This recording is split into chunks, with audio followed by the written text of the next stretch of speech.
Hello and welcome to Hunter Fuel, a supernatural rewatch podcast for adults who enjoy their show with a chaser. I'm Liz. And I'm Lynn.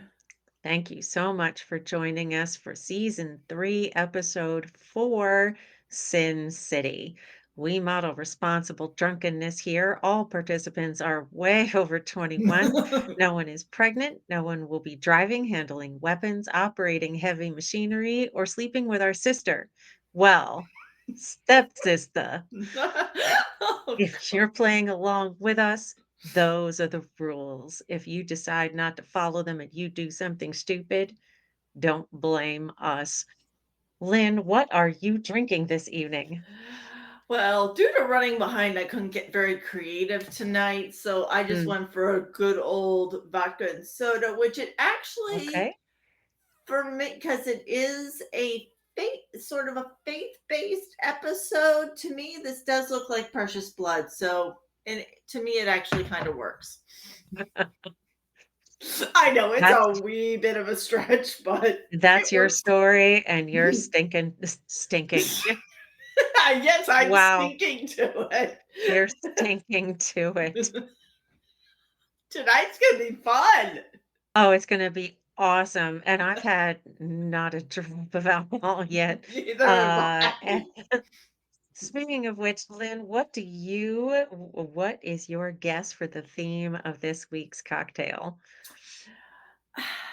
I have a feeling I'm wrong, but I keep going back to the same thing over and over again. And that is, I think it's got something to do with holy water. oh, that would be an interesting choice. I know And there's a lot of holy water in this entire like supernatural world, but there's a shit ton splashed tonight. there's a lot of splashing going on. Yeah, but I went for just a straight up Sin City. So That's it is. also very appropriate. Well, this one's gonna get the job done because it is 1 ounce each of vodka, gin, and white rum, Holy and two and shit. a half ounces of white cranberry juice. Stir that with ice and serve, and now what's interesting to me is this is it. Like, it is clear as holy water. So they You weren't too far off. hurrah. All right. With that, producer Mark, would you bring up our Supernatural game cards for us, please? Yeah, Yeah, I'm not I'm not no, excited about mine. no, not No. even. It Well, a couple of mine. It's if depends on how much we cheat. I suspect some cheating might be going on, and I'm not upset that my drink is quite strong because I don't think I'm going to have a lot of opportunities to drink it.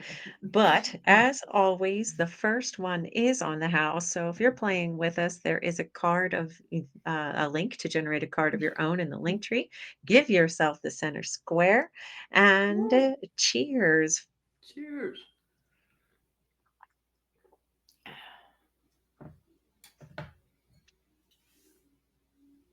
Okay, so here's what's interesting about this one. It has 3 liquors in it, and I like one of the 3. It's quite innocuous. Like, you can taste the gin and the vodka on the back end. Pardon me, but it does not have a strong flavor, or a lot of character. So I think it earns its name solely on the strength of it, but I was alright, gonna say let's that's kind of where the one of the reasons why, as you know, my father used to drink vodka just straight up. mhm, And it's right. one of the reasons I don't like doing that is because it has no flavor. I'm like, if I want something that has no flavor, I'm gonna drink water. Yeah. Yeah, and I understand that, and it's something that and I'm not sure what it is, if it's just my palate, but that an alcohol that is supposed to be colorless, odorless, and tasteless tastes absolutely awful to me. Like, it's got this really nasty aftertaste that I am just not a fan of. So if I'm gonna, I mean, I'm with you. I'm not really interested in an alcohol that is colorless, odorless, and tasteless. Um, Nope. and if I am, I'm probably gonna go for something like a moonshine instead. But yeah, it's not my favorite. But this one, like I said, it's fairly innocuous. It's clear. It kind of tastes clear, and the white cranberry juice is just subtle enough to kind of knock out that kind of aftertaste that I don't love. Um, so yeah, it's a lot of booze and tastes like essentially nothing. All right, with that, Okay. let's get this show on the road. We have a sort of strangely long then this episode. So I'm gonna talk really slowly. But the boys open, or I should say the devil's trap is opened. The boys are there. We have Sam coming back from the dead, the yellow-eyed demon asking Dean if he's certain what came back is 100% pure Sam. Um, we get a couple shots of Sam looking very mean, and not Sam-like. We also have Ruby. Guess what? Ruby's a demon.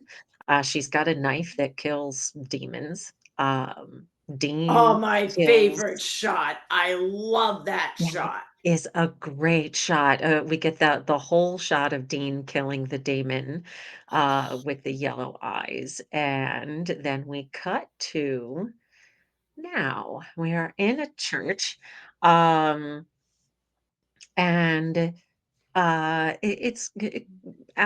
gonna say after hours, the church is closed. We've got this sort of standard horror flick close up shot of the candles, and then like the wind gusts and blows out half of them. The nun goes back to putting things away in the pews. And here comes, we're going to learn that this is Father Gill. We're going to talk a little more about this actor in a moment. But the two of them are walking out of the church, and there's a gentleman he calls Andy. In This is a beautiful shot Oh, with the that's rose window gorgeous. behind him. It is really lovely. Um, and this guy Andy is having a bit of a crisis of faith. He's saying, God isn't with us, and if he is, he's not doing anything. And then Andy shoots himself in the head. We've got this kind of quick close up. I'm going to actually pause it here on the title card. We've got this close up of Andy hanging over the railing with, just like a lot of blood in his hair. So he has shot himself in the balcony at a place where he appears to be a parishioner, right? Because Yeah, the father knows him. yeah. Um, the actor who plays Father Gill. His name is Robert Curtis Brown. He is a character actor who has been in just a ton of things, including The Handmaid's Tale, The Rookie, and Station 19. But he's typically only in like an episode or two. So, yeah, so I have And seen him in 2 of the 3 of those because 'cause I'm so yeah, good because I watched Station 19 plus The Rookie. yes, yeah. So, and he's been in a lot of stuff, but Yeah. again, for like one or two episodes. So he's a very prolific like journeyman actor. Okay, so we're gonna hit play here. We come out of the title card, and we are at Bobby's house. He has the Colt dismantled. Now, of course, we learned Yeah. previously that the Colt is useless without the bullets.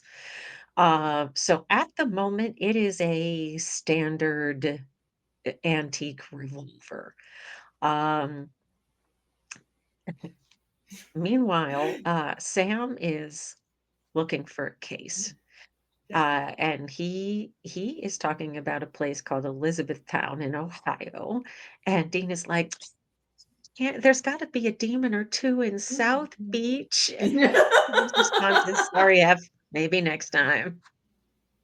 So we have this kind of complaint from Dean that, like, oh, we're going to Ohio. Right. Nothing happens in Ohio. It's boring. But they've had a couple of suicides. Bobby I is love about ready to just plant his foot right up both of their butts. He has had enough of them. And but we've got this sort of looming demon war. But Bobby is probably the closest thing to an expert on demons the hunter community has. This aerial shot here, of the car going over, the field with the little sheepies running Yeah. around in it, that was previously used in Skin in season 1, and that is a popular shot that we're gonna see throughout the series. The boys show up at this church, and they're interviewing Father Gill. And what Father Gill is going to tell them is that, this used to be a nice little town, a place people cared about each other.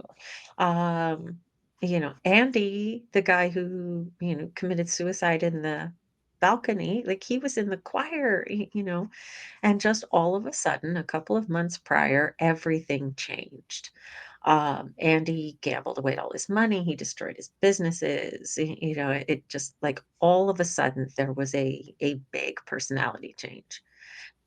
Tony Perkins, it was someone that Sam had seen in the news, who shot up a like a store, like a toy store, hobby shop, and Tony Perkins is the actor who played Norman Bates in Alfred Hitchcock's Psycho.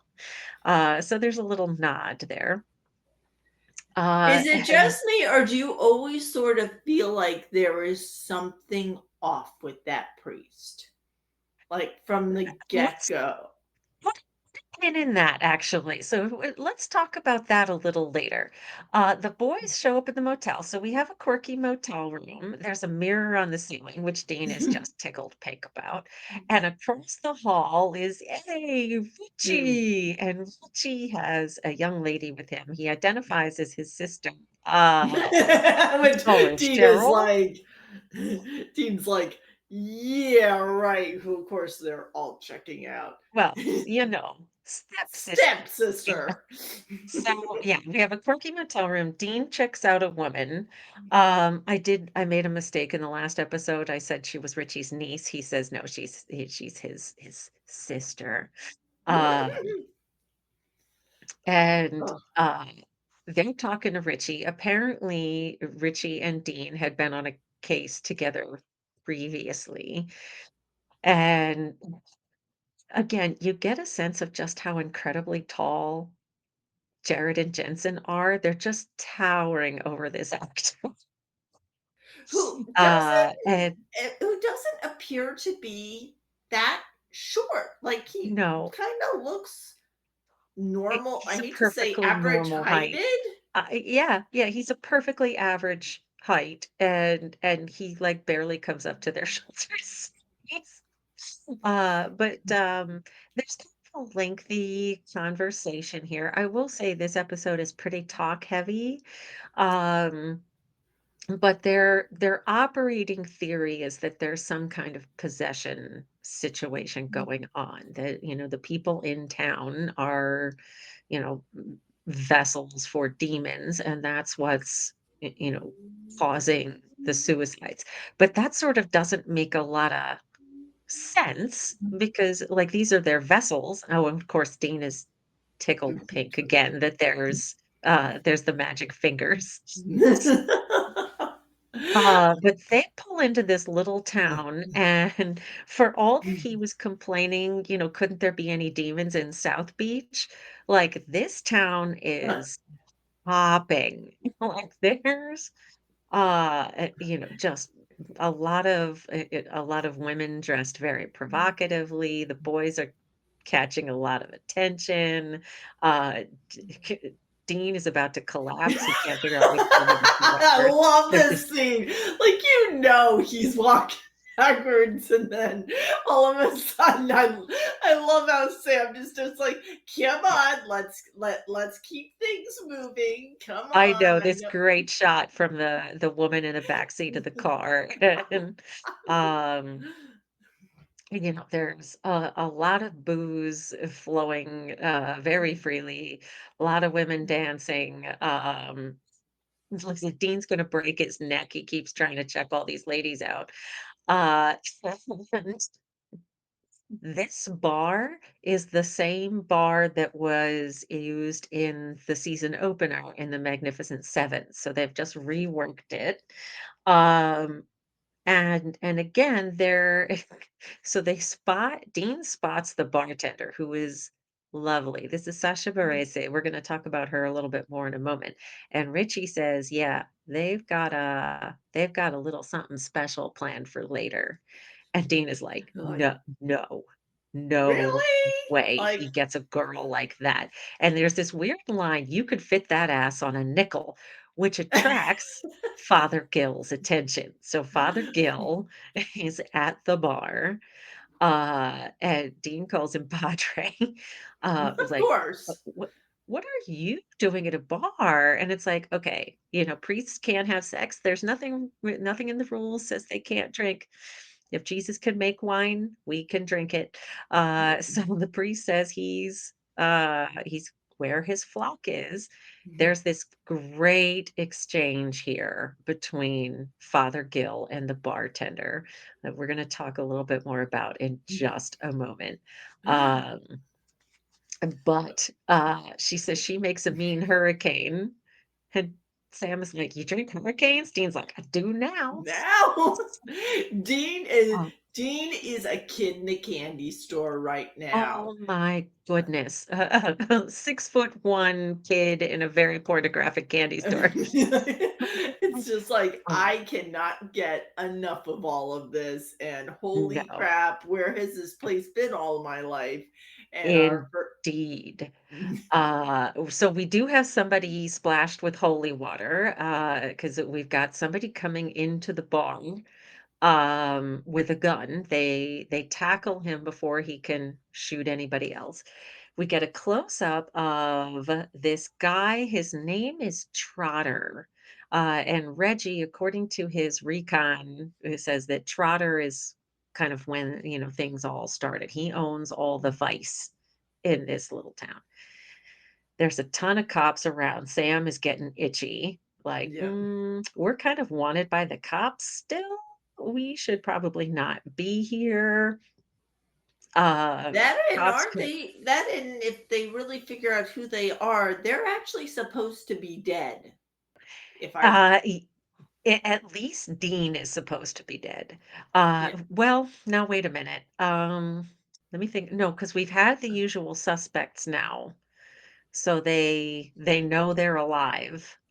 And they're fugitives. They've escaped. That's right, because the FBI figured out that they're alive. Yeah, yeah, they still have Henriksen on their tail. Uh, Richie has come home with the lovely bartender. She's got a mansion with a crypt. And he's like, "Oh, why don't we go back to my place? I've got oils." And she's like, "I have toys." He's like, "Yeah, no, toys trump oils." So he follows her and she's lighting candles. Um, and she says, like, "I've got a hunter to protect me." So he knows right away there's a problem. Her eyes go black. He tries to kill her and she just turns his neck around the wrong way. Okay, I'm gonna pause on this black screen here. Oh, All so right, much so to we talk have about. there is a shit ton to as much as there's sort of not a lot happens in this episode, we've got a lot to talk about. So let's check our cards here. We have a quirky motel room, and Dean checks out a woman. So let's look for Yeah. those two. I got the quirky Um, motel room, I do as well. Oh, and and we have a splash with holy water as well, if either of us uh, have that. And I don't. I don't think I do No. either. Nope. Nope. No, that's a. I was like, oh, what? Nope, that's a gratuitous blood splatter. Never mind. Never don't, mind. don't ask me how that looked like a splash with holy water. Don't I Water, can't blood, I same. can't answer that one. Uh, Okay. So in that case, since after out of all that, I have two, and I'm I got one. managing to pour my drink everywhere. Let's see if I can actually like get it Cheers. in my mouth.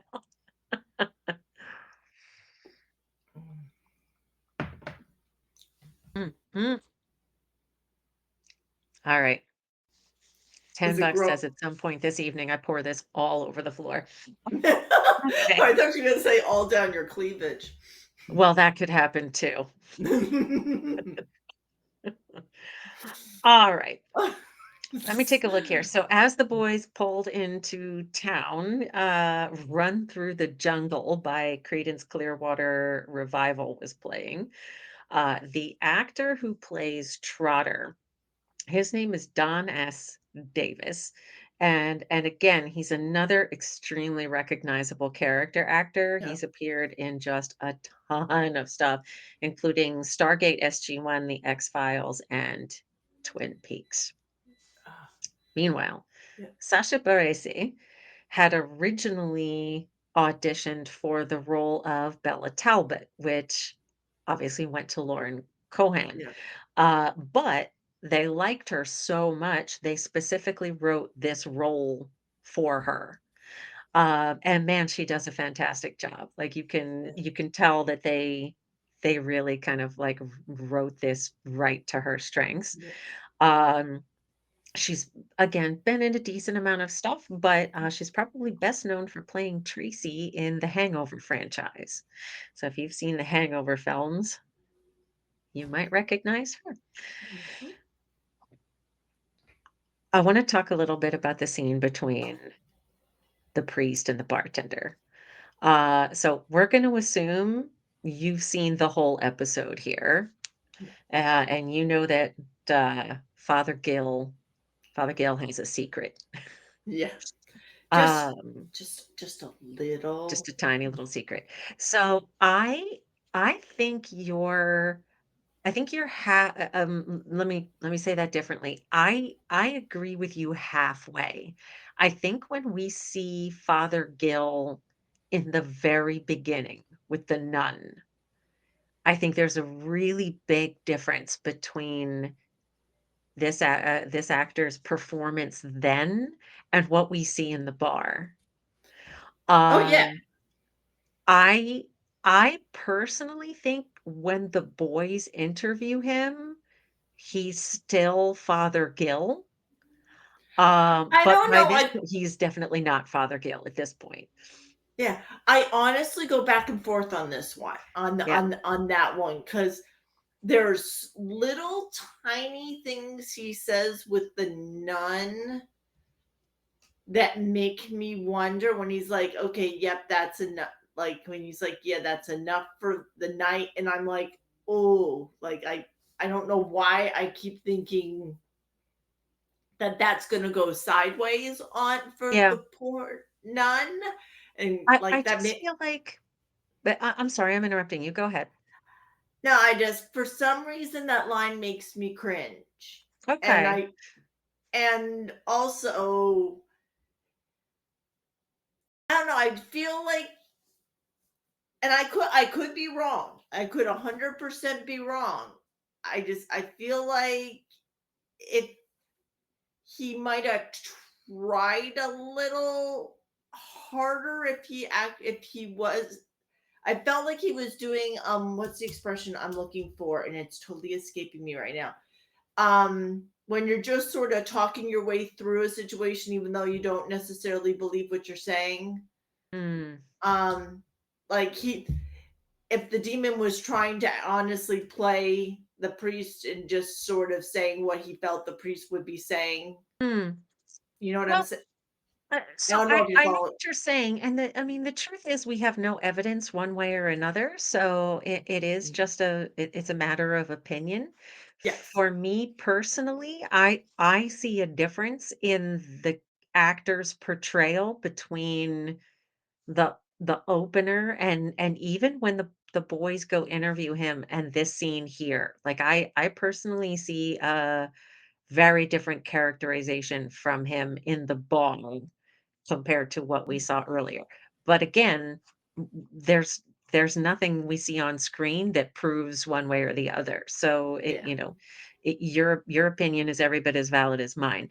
Um, what I do, however, love is when you go back, and again, this is one of the things that I really love about Supernatural is how um, you watch a scene once and it means one thing to you. Oh, And yeah. then you go back and you watch it again once you're kind of in on the secret, and and all of a sudden it's a very different scene.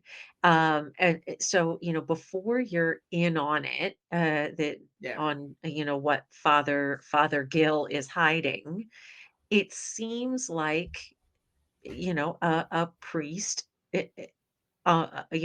encouraging someone to be in church on Sunday.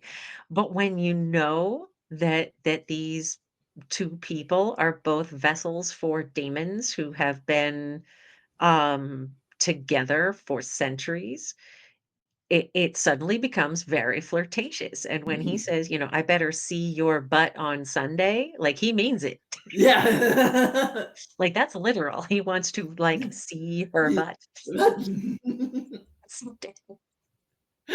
Um, But then what so I've always find interesting is to take your point a step farther, mhm, is then when you've watched the whole season, and when you see all the little seeds planted, then to mhm. go back and watch the episode again, like, then in some, not in every episode, No, but in no, some but of them that have really that build on the entire season. I mean, there are definitely some that are just, I don't want to say the one like strictly for that episode, but but there are clearly some that build on the entire season.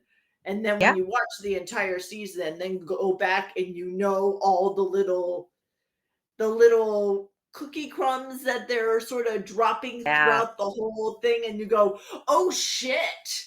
Oh, shit, look at that. And I will say this, and this is something I am not gonna be able to talk about for several seasons, but in particular, the dynamics between Dean, Sam, and Ruby are really interesting.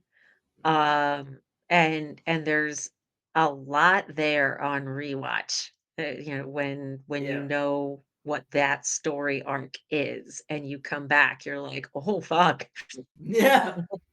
Um, excuse Well, me. that and Alright, go ahead. also, and I know we really can't, I don't wanna spoil things for people who are actually watching the episodes in order with the podcast, but when you've I'm now, I wanna say halfway through 11, when you know what's coming up Yes. for Sam, like, I already feel like the breadcrumbs have started, Mm, and yeah, I'm seeing the now that I'm going back and rewatching, you can see, like, I'm doing the, "Oh shit, oh shit, oh." Yeah. Like, Yeah. it's Yeah, like this is an incredibly well thought out, well crafted show. yes. Not that they don't ever make mistakes, and we'll talk about those when they come up. But in general, they have a really strong internal mythology that Mhm. they're pretty good about staying true to. Yeah. Oh, Well, that's why, like, in the I think believe it was the last episode when there were so many, I wanna say, inconsistencies, hmm, that it annoys me yeah, because I know how good they are at staying, like, how solid they are and how, like, with all the little yeah, breadcrumbs and staying so consistent from hmm, episode to episode to episode to episode. And then when there are so many within a couple of scenes, it's like yeah. it grates on my nerves. And no, So I I'm hear you. I hear you. And I want to hit play here so that our podcast doesn't end up 2 hours long this week. But like, you know, the reality is they've got a huge number of episodes per season. They're not all going to be A+ episodes. no, no. But yeah, there are a couple that are just like, oh, folks, why? Why Yeah. did you curse us with this?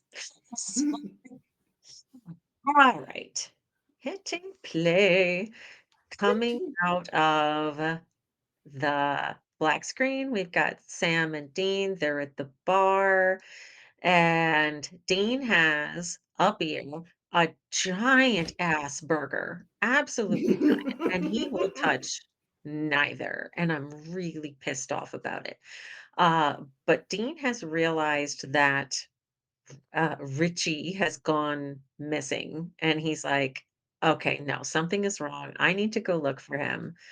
So Sam is going after Trotter, um, and Dean is going after Richie.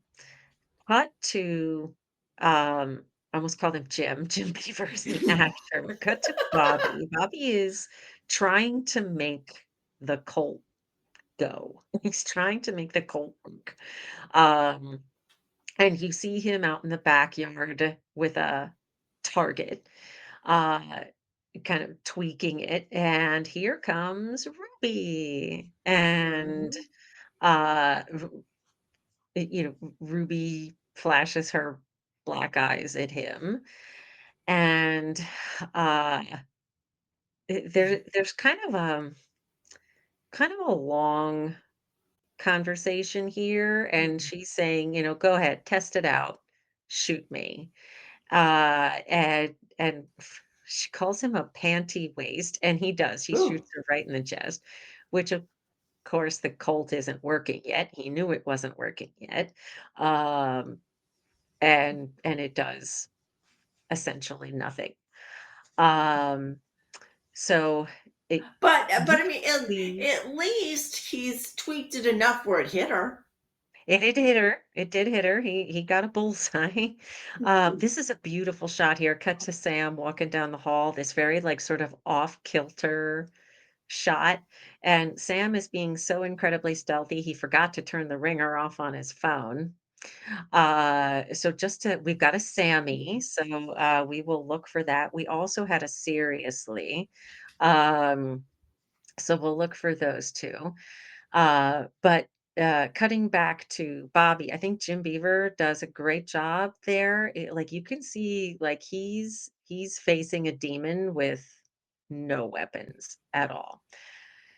Okay, back to the bar. Here comes this But I lady. love how, though, I mean, he's facing a demon with no weapons, and he's rock solid.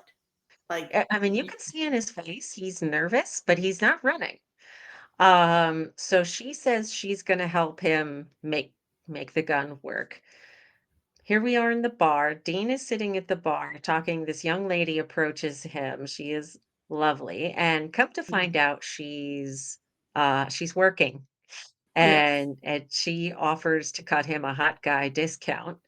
And he says, "What do I look like?" And she's like, "Cheapskate." She walks away. Casey, the bartender, said, "Did I just see you strike out with a prostitute? How's that work?" So, so Dean is sitting there with his hurricane in front of him. So we have a very pink, fruity drink with a a lot of fruit in it. Um, and he's starting to kind of float with Casey. And she's Mhm. like, "Why don't we go someplace more comfortable?" So Dean leaves with Casey. Uh, cut back to Sam. Sam is at Trotter's offices. He waits for them to leave. Now, I would love it very much if he had to pick the lock here, but he doesn't. And Doors wide open because that's I'm sure every crime boss just leaves their leaves their offices unlocked. Sam is going through everything. yeah, Um, and being so not stealthy about that whatsoever. no, not stealthy. He does beat the piss out of a professional bodyguard though, so good going, Sam. Um, and all of a sudden they're like, "You're in a peck of trouble. We're calling the police." And he's like, "Wait, what? Police?" Takes the gun away from Trotter, and he realizes he's made some kind of terrible mistake. He starts splashing them with holy water Holy because they're like, water. "Psycho, uh, sorry." This is so kinda I'm like, "Come on, Sam, is that really the best you can do to get out of Must this?" have a little bit of, like, dopey left over from the previous episode because he's like, sorry, bye." He's like, "Eh." Come on. Back to this beautiful close-up of baby's beautiful backside. Dean is following Casey. Um, so we're back in the we're back in the crypt slash wine cellar. Um, and I love the dynamic between the 2 of them. So she walks away, Dean's hanging back a little bit, and all of a sudden Dean's like, "Oh, Richie was a friend of mine."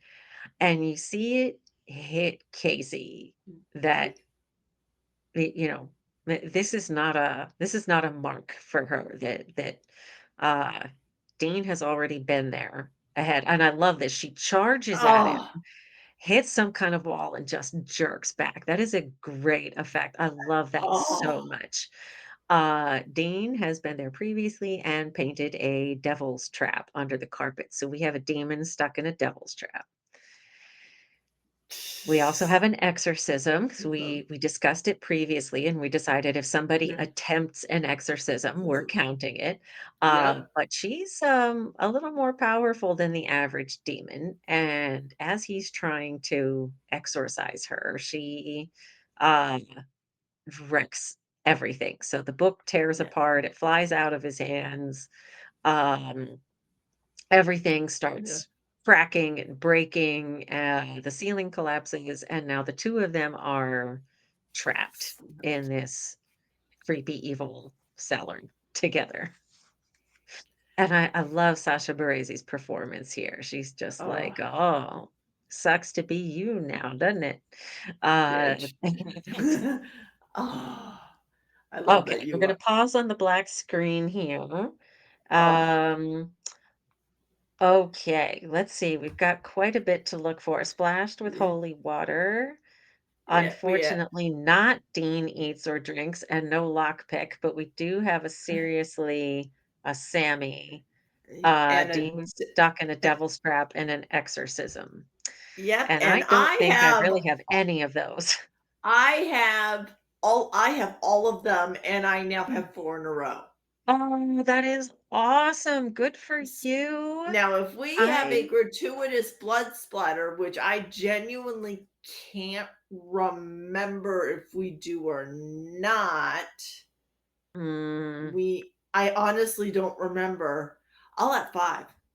Well, okay, let me take another quick look at my card here. I have a seriously, and I think that is Okay. the only one that I have. Seriously was the one I actually, but that was the one I did not have. I had Uh, Perform an Exorcism, Sammy, and Devil stuck in a devil's trap. Demon stuck in a devil's yeah, trap. I have the ones we don't have. I have Pick a Lock and Yeah, so do I. I have Pick a Lock. I and Dean yeah. Eats Her Drinks. I have the ones we don't have. Okay. Let's let's Cheers. cheers for what we do have and let's talk a little bit. Hmm. All right. I say, and as you know, I will not cheat to get 5 in a row. Well, let's talk. Uh all right. So we're hitting play. Yeah. It Dean and Casey are trapped in the basement. So Dean is lighting candles so they can see, and he's hunting for his exorcism ritual, which has been lost. So he's trying to find it. Um he he tries to do it from memory and he gets the first two words and he runs out of steam. So, now, amusingly enough, Jared studied Latin in school. He thought it would help him with I love his SATs, so he studied that. Uh, Jensen did not. So anytime they made Jensen speak Latin, he sort of fucked it up on purpose so that they would just quit giving it to him and give it to Jared. So this is one of the rare occasions where you see this. Dean speaking Latin for an exorcism, but he doesn't have it by memory. I love that Uh, line though. I think you just ordered a pizza. I think you just ordered a pizza.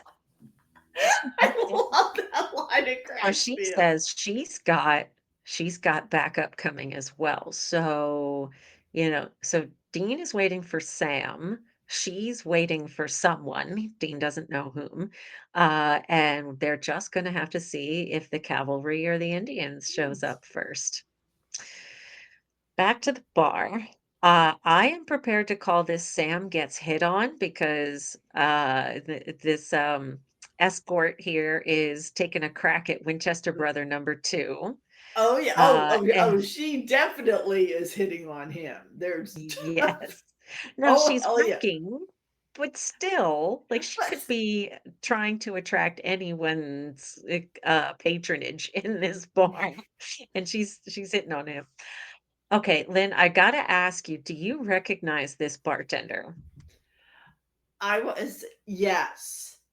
Now ask me from where, and I'm doing one of those. Fuck, does he look familiar? And I did What's the not. show I always bust your chops for? Oh yes.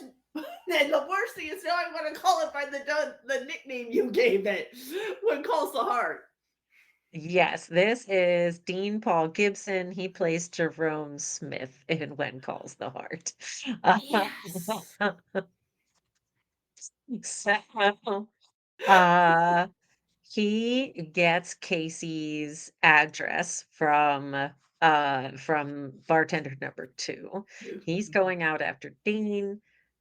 Back to Dane and Casey in the cellar, and she is so provocative, like the way Mhm. that she sits, the way she carries herself, the way she speaks, um, and, that is gonna, uh, become exacerbated, like, that's gonna grow as Mhm. as this scene continues, um, but, they have kind of an interesting conversation here where she's saying, "I didn't do anything. I didn't kill anyone. I had lunch with Trotter." And I just pointed out there was money that could be made, and there's I think an interesting um uh, uh, philosophy here, for lack of a better word, about the nature of evil, where she's like barely a nudge and they'll walk right into hell with big fat smiles on their faces. And you can see Yeah. Dean kind of processing this. Mhm. Um and so they're two enemies. They're on two different sides of a war. Um and they start from this place of they're both it's a little adversarial. I'm gonna Mhm. win, you're not gonna win. My backup is coming, well, we'll see, and so the two of them trapped in a cave is very deliberately styled after a film called Enemy Mine, which was itself styled after something in Hell in the Pacific, I Mhm. think. But again, this idea of like two enemy combatants trapped in a space who need to sort of depend on one another for their survival. Mhm. Um, we again start to get from Casey some of um, demon culture. Yep. And she's saying, our God is better than your God. You people are, bloodthirsty. You've racked up a body count that amazed even us. And it's interesting, like, okay, we might be demons, but you people are awful. It's our turn now. Um, It's kinda like, "Dang, and that's coming from you." Yeah, yeah, absolutely. Um, Sam tries to like he scopes out Casey's place. There's Mhm. a little bit of sulfur, so he knows she's possessed, but he doesn't know where she is. Um, he calls someone. We're going to find out later it's Bobby. We Yeah. don't know now, but he Ah. spots Father Gill at the door. Oh, and you just wanna scream, "No!" No, no, not Father Gill. Um, but he saw that there was clearly some kind of like Father Gill and Casey know each other. So he's hoping Father Gill is going to tell him where he can find Casey, ergo where he can find his brother. Back to back to Casey and Mhm. Dean, and she starts saying that Lucifer is their god. And she's telling the story from a demon's perspective, that God cast out Lucifer because Lucifer refused to bow down to a lesser creature, meaning humans. Um, and that when Lucifer comes back, he's going to make everything better. That it's going to be, hell on earth in a isn't it wonderful kind of way. Uh, there's a track here at Dick Cheney. Mhm.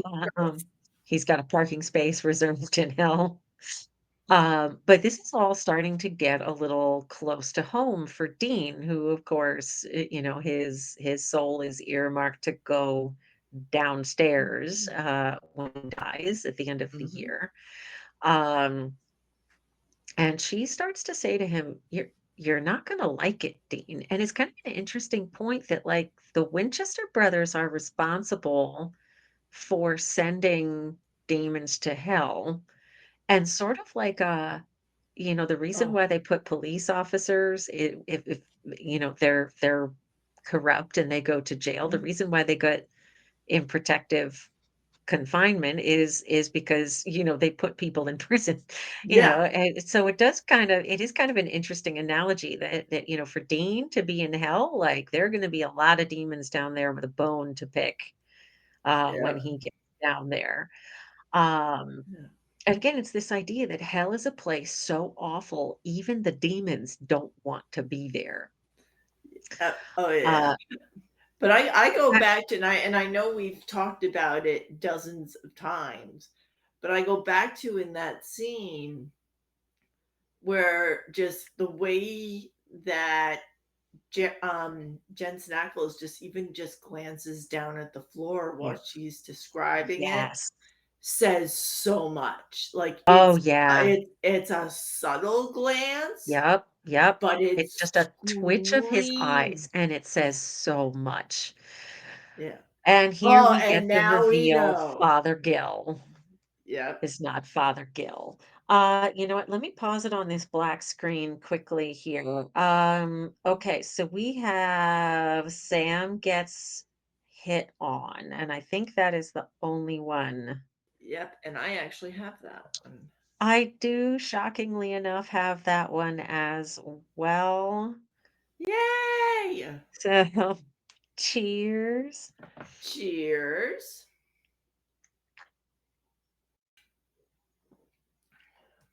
Mm, it splashed on my pants. Aw, Um, you're just making okay. a good old mess. We did learn that the yellow-eyed demon's name was Azazel. We got that piece of information from Casey Demon. This is the first reference to Lucifer in the series. So that's kind of fun on a rewatch. We already talked about how amazing Jensen's performance is there. Mhm. And then what we didn't talk about was the conversation. Actually, we didn't talk about it because it hasn't happened yet. I'm gonna hit play, and I'm gonna not say that right this moment. So back once again to Dean and Casey, and again, just w- Oh, the subtleties. oh my goodness, there.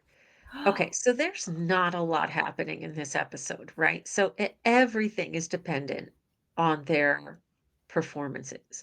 And they start to build a little bit of a camaraderie. It's like, okay, it like she's saying to him, it wasn't weak, it wasn't stupid for you to make a deal to save your brother. Um, Look at the and Dean lighting is on saying, his face. oh Sorry, yeah. I didn't mean to interrupt you, but I didn't want it y- to keep going and not mention that. I love the she is in so much light Yeah. and he's like he's almost in the darkness, just the way his face is split. Yeah. Yeah, and here's that, like, little, almost imperceptible flicker of his eyes when she asks him if he's scared, and he's like, "Nah." Like, you wanna tell your Mm. face because it did not get the memo." Yeah, exactly. Okay, here we are back in the car. We've got Sam with Father Gill, and this is a great exchange between them where Father Gill is saying, "You seem like a pretty smart kid. Somehow I see you out in front of the pack. You could do some great things." And this is all really cool when we know that he's a demon and that Mhm. Azazel intended for Sam to lead the demon army. Yep. And now that he hasn't, things are kind of chaos. But, we get the sense that the demons that have possessed Father Gill and Casey are true believers, that they have faith in Lucifer, in Azazel. Um, uh, Cut back to Casey. She's again moving very provocatively. I was gonna say you should wow. Yeah. Because The framing on that one shot where, like, she's lying down with her knees bent and he's, like, on the far side of her, like, that's a great shot. This was directed by Charles Beeson. He did an amazing job with this. Um, a again, there's a lot of talking here. So I think but it's funny though how there's a lot of like just talking, but there's so much not said, but said at the same time when you watch their body, like, their body Oh, language yeah. is having a whole nother conversation that has nothing to do what's actually going on in the, like, I the agree. talk doc. I'm sorry. Yeah, that the like, the talking dialogue and their body language are 2 completely different Uh, conversations. oh, yeah, their performances are amazing, and honestly, I have to say the only thing that really saves this episode, because it just, um it is so heavy, like, it's just kind of an information dump. I do love this shot, it's kind of upside down as Mhm. Father Gill's station wagon well, it doesn't belong to Father Gill because Yeah. he's a priest, he can't own anything, but the car that Father Gill drives it's kind of upside down and the car comes past, I think is pretty cool. Mhm. Sam and the demon inhabiting Father Gill's Oh, vessel split up. Sam is calling for Dean, and he's like, "Oh, hang on, we're coming." Dean's like, We?" And all of a sudden, Dean realizes that this backup that Casey has been waiting for came eh, with Sam. Uh, we get the black eye yeah, reveal, so Sam gets confirmation. And here comes Bobby with the Bobby. Colt.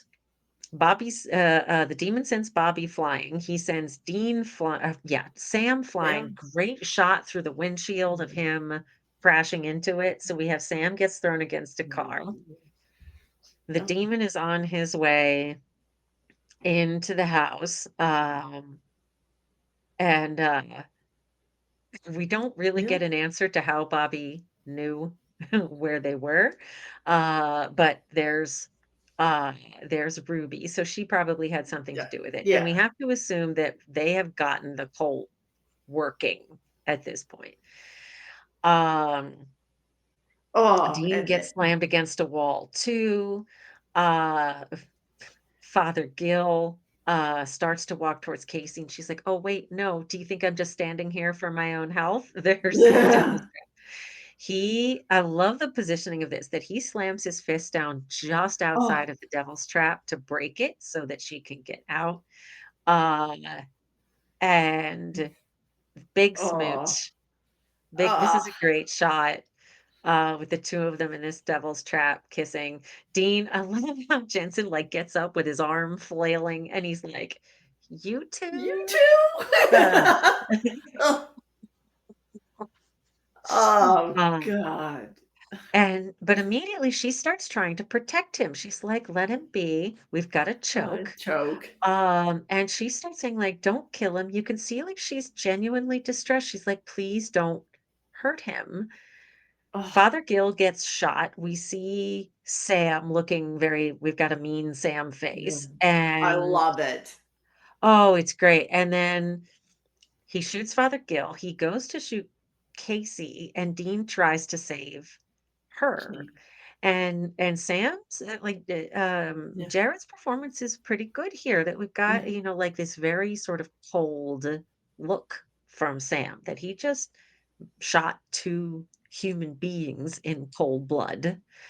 That there's sort of no other indication that the vessels would not have survived, and he really makes no effort to rescue the people who have been possessed. He shoots them in cold blood.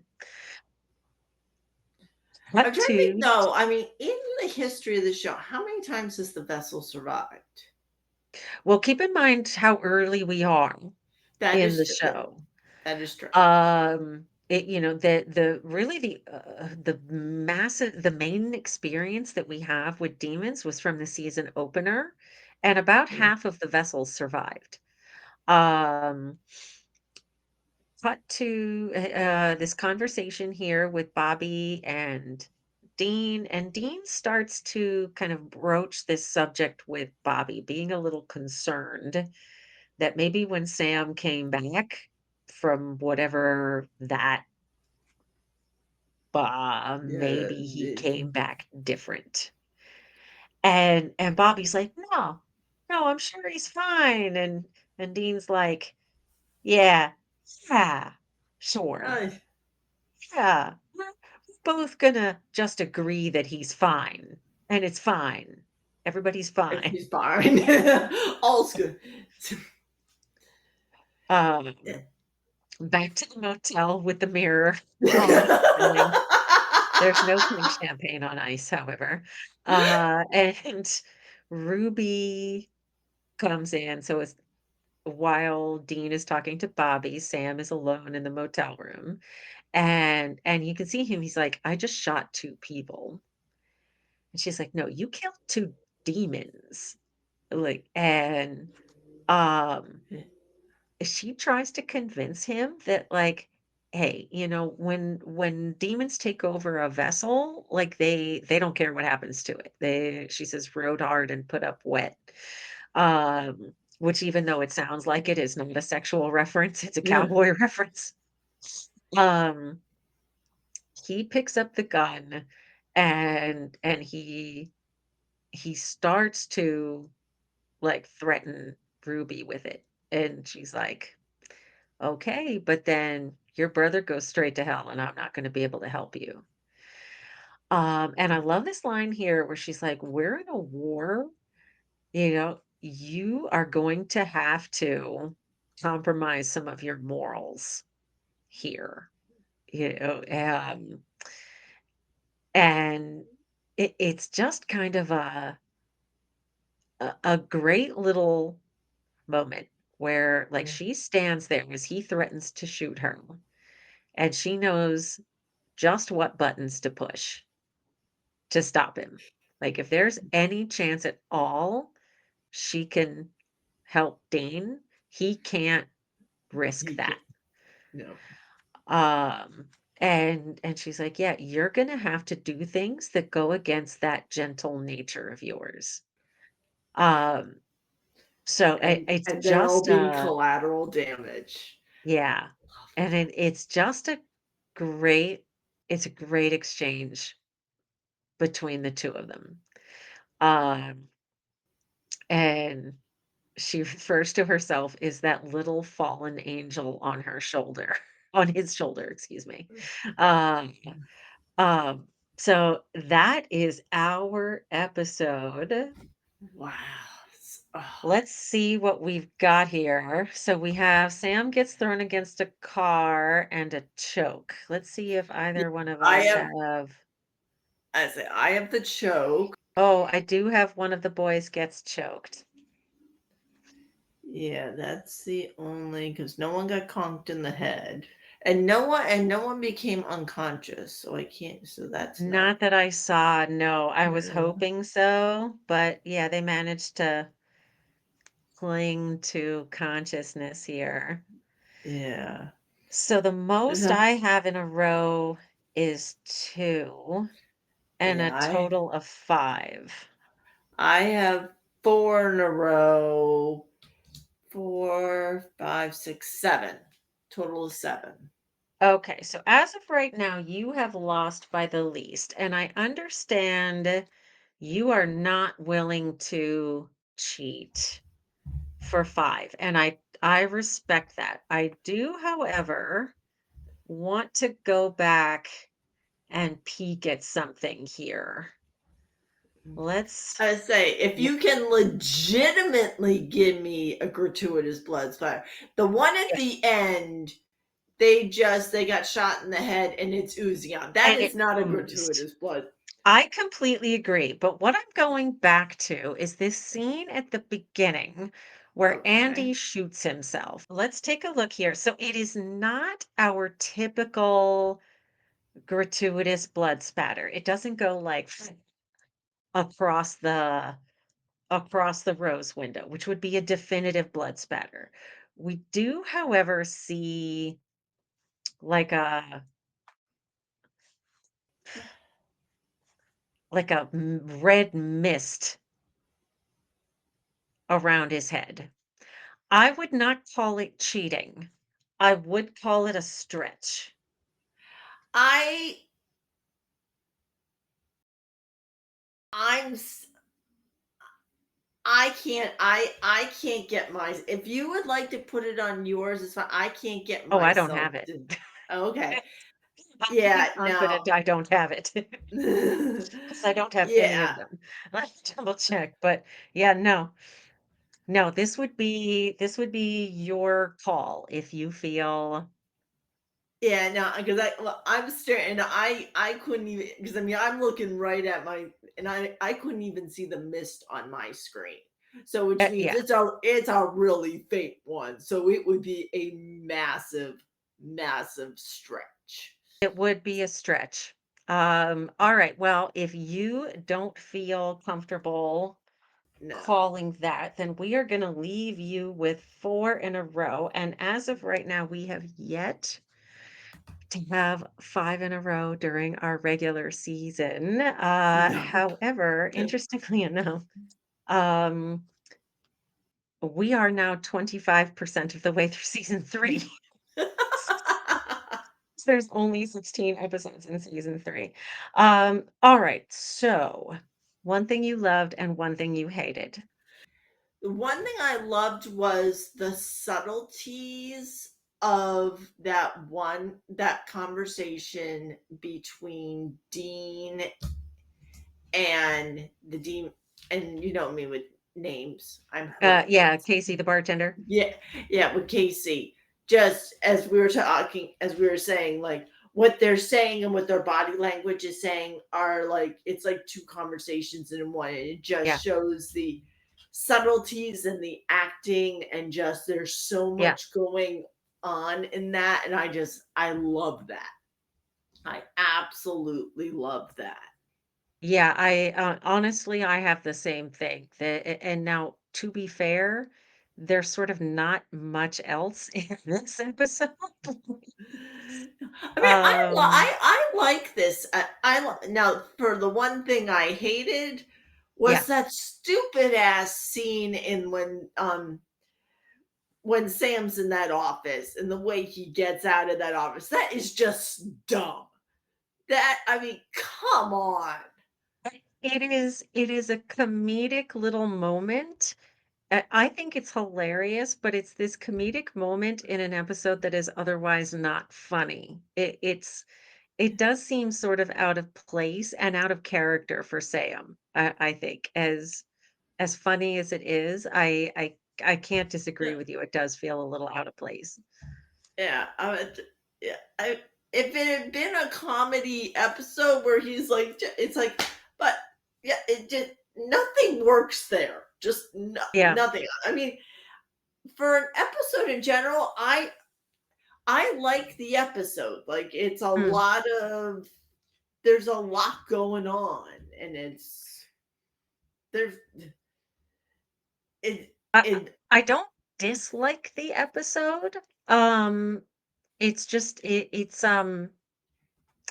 I I just feel like you know, we're 4 episodes in and we haven't had like a really fantastic one. Like season 2 was so good. And then like we're really kind of off to a slow start with season 3. So it's not that it's a bad episode. I don't hate it. It's just it I'm like, where's the beef? Right?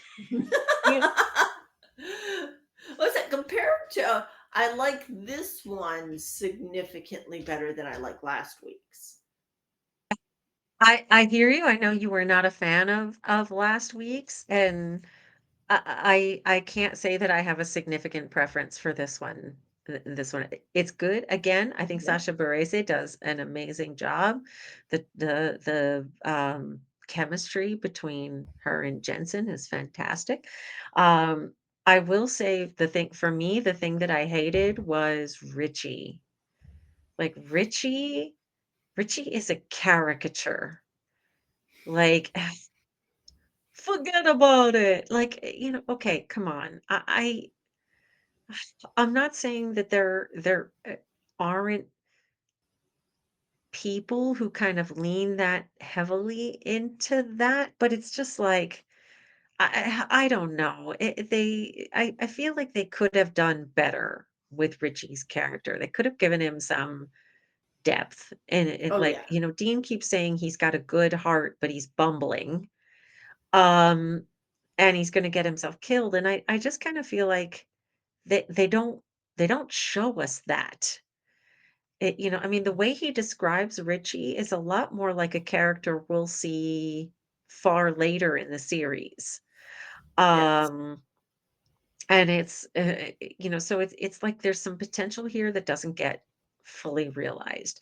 And I mean, really, dude, you like sister, that's the like, Dean, he's not gonna give you, he's not gonna throw any shade on you because you're banging a prostitute? Like, come on, No, like, you're not fooling no, anybody. Nobody cares. Like, nope. I don't know. If I have to pick something I hate about this episode, it is. I wish they had done a little better with Richie. Yeah. On that note, that is last call. I'm gonna have one Absolutely. more since I didn't have a lot of opportunities with my card. Yeah. Mhm. Mm. Okay. Is it growing on you? Or I should say, Well, is it having some flavor? like I said, it's so innocuous that it's like I I think I that's would. the danger of it is and sort of why it's called Sin City is that like you could just kind of chug them back and not it like it's almost completely alcohol. I was hoping that maybe once like the cranberry juice blended with it, like it would start to have some more flavor to it. No, not No. really. No. So all right. Well, on that note, thanks for coming along with us for the ride. If you like what we're doing here, please be sure to tell your friends. Please also like our videos and subscribe so it's easier for other people to find us too. And if you want to see some bonus episodes, because Lord knows I am itching to do one, as Liz knows, then definitely give us some topics. Let us know through email, Instagram, just however you want to get in touch with us. Please let us know what you want us to talk about, because God knows you stick us just off the cusp with a couple of cocktails, and God knows what's going to come out of our mouth. Indeed. And that email address is hunterfuelpodcast@gmail.com. And we absolutely love hearing from our SPN family. So please comment or follow us on Facebook and Instagram at Hunter Fuel Podcast. In our next episode, we'll be discussing season 3, episode 5, when Jared shoots his fiance. Until then, be safe, everybody. Bye Bye bye. bye.